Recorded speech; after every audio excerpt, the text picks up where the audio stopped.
You're watching CT23 with Eric Parker. Welcome back, everyone. At the start of the war in Ukraine, there was a tremendous need in that country, as well as surrounding countries, for people who fled. Here in Connecticut, local Ukrainians stepped in right away to help out, starting an effort to collect food, cash, clothing, toiletries, diapers, you name it, they were taking it. Last March, we were in New Haven and Hartford for a big collection drive, and so many of you showed up to help out.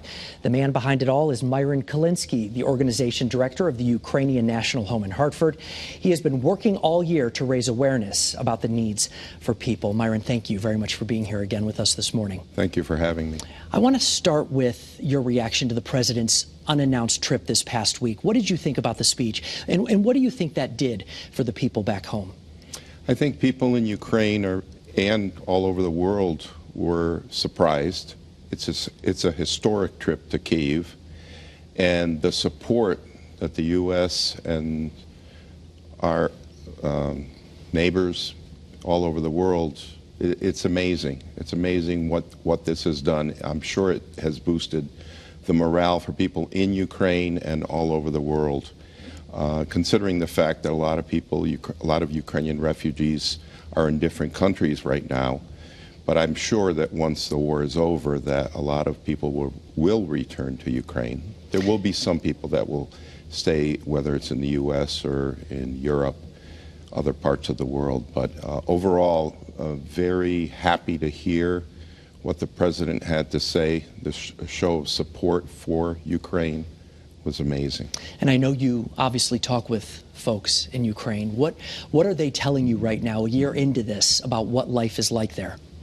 Well, I think a lot of people, the Ukrainian people, are very resilient. As you can see, it's been a year now since the invasion on February 24th, and they've been living with this since 2014 with the invasion of Crimea, but it really intensified last February 24th. And again, Ukrainian people are very resilient. They come up with solutions, and that's really important. I think that's probably what kept them going for the last year. What kept us going here was being able to support people in Ukraine and refugees coming to the United States with food, medical supplies, all the necessities of life. And I'm sure they have a very high appreciation for all the support they've received. Do you know how many we have here in Connecticut right now, and how are they doing? They're estimating about 1,000 Ukrainian refugees here in the state of Connecticut. And most of them we're assisting with the organizations here in Connecticut. There are 4 different relief organizations that we're working with, we're cooperating with, and they're doing a great job. They have a lot of volunteers. We volunteer. Sometimes they need translators, Ukrainian translators, so we help out with that. We're trying to do the best we can. I know my own parents were refugees in 1949, 1950, and basically the organizations helped them then, and these organizations here in Connecticut are doing the same. And you are still doing your part. You're still looking for donations. I know back in the beginning, we were all covering all the huge events that were happening, but it did reach a point where you were almost like, okay, folks, we only need certain things now, right? Correct. Are there certain things you're looking for today? You know, the medical supplies are still very much needed. The other things, primarily, if someone wants to give a donation, a cash donation, they can do so. There's many different organizations, relief organizations that they can look up on our website at the Ukrainian National Home of Hartford. And so I would say if someone has medical supplies or cash donations, that's probably the best thing right now. Because one of the issues is that we have to ship everything. And for instance, last year when we did the drive with your station, basically we thought we were going to send one tractor trailer to New Jersey to then be sent by plane to Poland and then by ground transportation to Ukraine.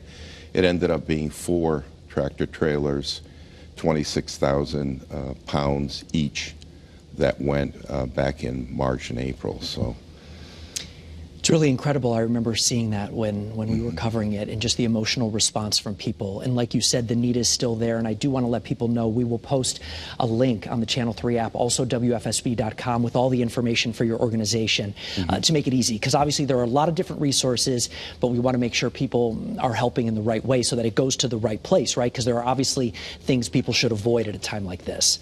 Correct. And if they want to also check our website, which is www.ukrainiannationalhome.org, they can check, and there's a lot of information posted there also. I asked Senator Blumenthal this, and I'm curious, obviously your hope is probably different from what the reality may be, but where do you think we'll be a year from now with this war?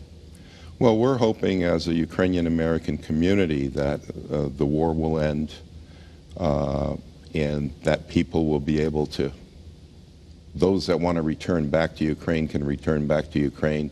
Those that want to stay here in the United States can stay here in the United States with assistance from the organizations here in the United States. We're hoping that it will end sooner than later.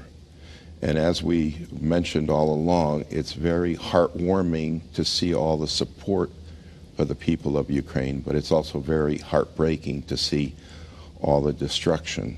But we're also very confident that the world will help with the reconstruction of Ukraine and the cities in Ukraine. And we're hoping to be able to support the people as they rebuild their lives. Well, it's an incredible country, and we've certainly learned a lot about it for all the wrong reasons, really, over the past year or so. But Myron, wishing you the best. Thank you very much for joining us this morning. We appreciate your time. Thank you very much. And coming up next for you right here, the very latest on the closure of Stone Academy and the work right now to get students back on track. The director of the Office of Higher Education is joining us when we come back.